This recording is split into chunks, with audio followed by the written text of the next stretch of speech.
Mwalamukaole enkambe ngole ngwashi mlemola. Mheshimiwa Mwenyekiti, na kushukuru kwa nafasi hii ya kutoa salamu. Jambo la kwanza, umati huu ambao umekuwa ukishuhudia kote unakopita ni ishara kwamba Watanzania wana imani na wewe. Watanzania wanakwenda kukupigia kura tarehe 29 kwa kuwa wana uhakika na uongozi wako. Hawabahatishi, wanaenda kuchagua kwa kuwa wana uhakika na uongozi wako. Na mimi ni mmoja tu kama mashahidi ya miongoni ambao tumeshuhudia uwezo wako wa kuongoza. Mheshimiwa Mwenyekiti, moja ya eneo ambalo umeonyesha utofauti wa uongozi wako ni pale uliposema hautaki kuendesha serikali yako kwa kodi ya dhuluma. Jambo hili halikueleweka Afrika nzima kwa sababu dunia yote ilikuwa kwenye mtikisiko. Lakini kufuatia maelekezo yako ukasema wafanyabiashara wasifungiwe akaunti zao za benki, wala wasinyang'anywe fedha kwa ajili ya kuendesha serikali, wala mashine za kukusanyia kodi zisifungwe. Ukaelekeza mamlaka ya mapato ikae na wafanyabiashara. Matokeo yake, Mheshimiwa Mwenyekiti, uliongeza mapato ya serikali ambayo tafasiri yake ndiyo miradi hii ya maendeleo ambayo Watanzania wameipata. Wakati nimefika, umeniapisha mimi kwa mwezi ule wa kwanza nimefika pale yalikuwa takriban trilioni 1.3 na wastani ukiwa takriban trilioni 1.5 kwa mwaka. Lakini katika uongozi wako umepandisha mapato sasa na kufika wastani wa trilioni 3, zaidi ya mara 2 ya mapato ambayo uliyakuta wakati unashika uongozi wako. Lakini la pili, Mheshimiwa Mwenyekiti, haukupandisha tu mapato, umesimamia vyema mapato yanayokusanywa, jambo linalotafasiri uadilifu wako na uzalendo wako na utu wako kwa Watanzania.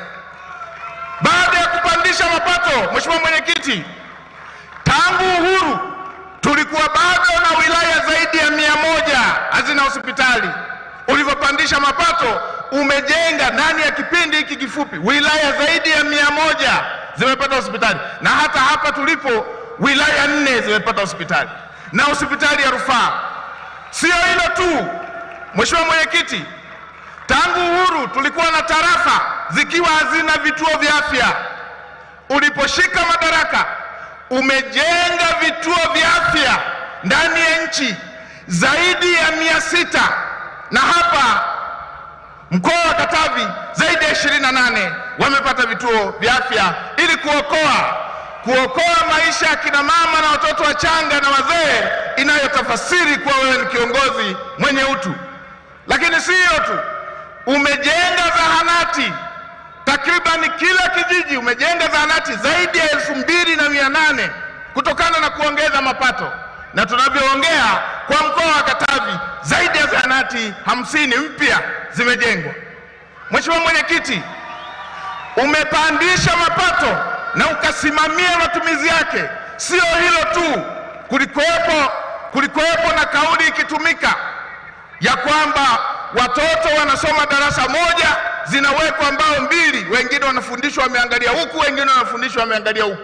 Mheshimiwa Mwenyekiti, baada ya kuongeza mapato umejenga madarasa zaidi ya 2700 kwa nchi nzima, na hapa Katavi umejenga madarasa kwa shule ya msingi zaidi, kwa shule ya msingi umejenga madarasa zaidi ya 1000 kwa shule mpya, na umejenga madarasa zaidi ya 1097 kwa nchi nzima, na hapa zaidi ya madarasa 1000 kwa shule za msingi, zaidi ya madarasa 500 kwa sekondari.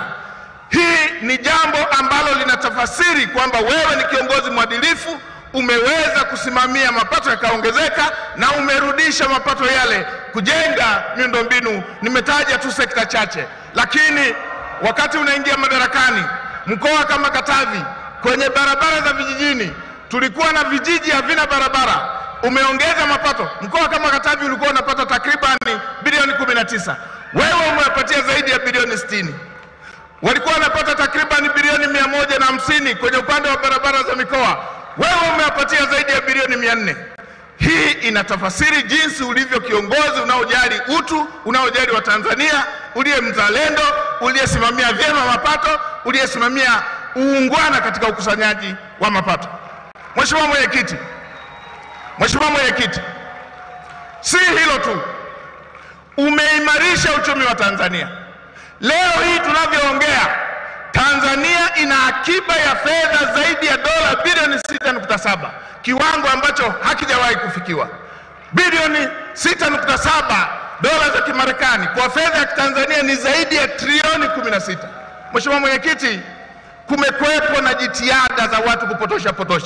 Na mimi niwaombe wa Tanzania, watu hawa wanaopotosha hawafanyi bahati mbaya, ni jambo baya wamekusudia kwenye nchi yetu.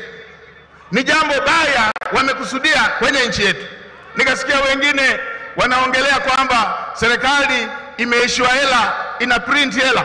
Moja, tuna akiba ya zaidi ya trilioni 16. Mbili, hakuna nchi hata moja ina mtambo wake wa kuchapisha pesa ili itumie yenyewe. Hakuna duniani kote. Fedha utaratibu wake mpaka uchapishe inakuchukua miaka 2. Utawezaje kuchapisha fedha baada ya kuingia kwenye uchaguzi? Wanadhani fedha unatoa fotokopi. Karatasi ya fedha sio ya fotokopi, wala hamna nchi ina fotokopi mashine ya kuchapisha fedha. Sasa niwaombe wa Tanzania, ukiona mtu anakuelekeza jambo baya dhidi ya nchi yako, ujue huyo haitakii mema nchi yetu. Kwa wale wasoma Biblia, nendeni mkaone mfano wa Mfalme Suleiman na akina mama wawili ambao mmoja alikuwa amelalia mwanae akafa. Walipoenda kulalamikia, kila mmoja anasema mtoto wangu. Mfalme Suleiman akataka kujua ni yupi hasa mwenye mtoto. Akasema leteni panga tuwagawanye nusu. Yule asiye na mtoto akasema ndio mfalme, mkate katikati tugawane. Yule mwenye mtoto halisi akasema mfalme usimuue. Ukiona mtu anakuambia fanya fujo kwa nchi yako, huyo hakutakii mema wewe pamoja na nchi yako. Hatuna nchi ya mbadala, nchi yetu ni hii. Sote tujumuike tulinde amani ya nchi yetu. Sote tutambue hatuna nchi mbadala, nchi yetu ni hii. La mwisho, Mheshimiwa Mwenyekiti, leo naongea na ndugu zangu jamii ya kifugaji huku, ndugu zangu wa Usukumani. Huwa tuna kawaida ya kutuma uwakilishi kwenda kupiga kura. Anaenda mmoja, unasema egese ameshaenda baba kupiga kura, inatosha. Egese wajagungolo, inatosha. Ni waombeni, jambo la kupiga kura hatutumi mwakilishi. Twendeni wote tukapige kura.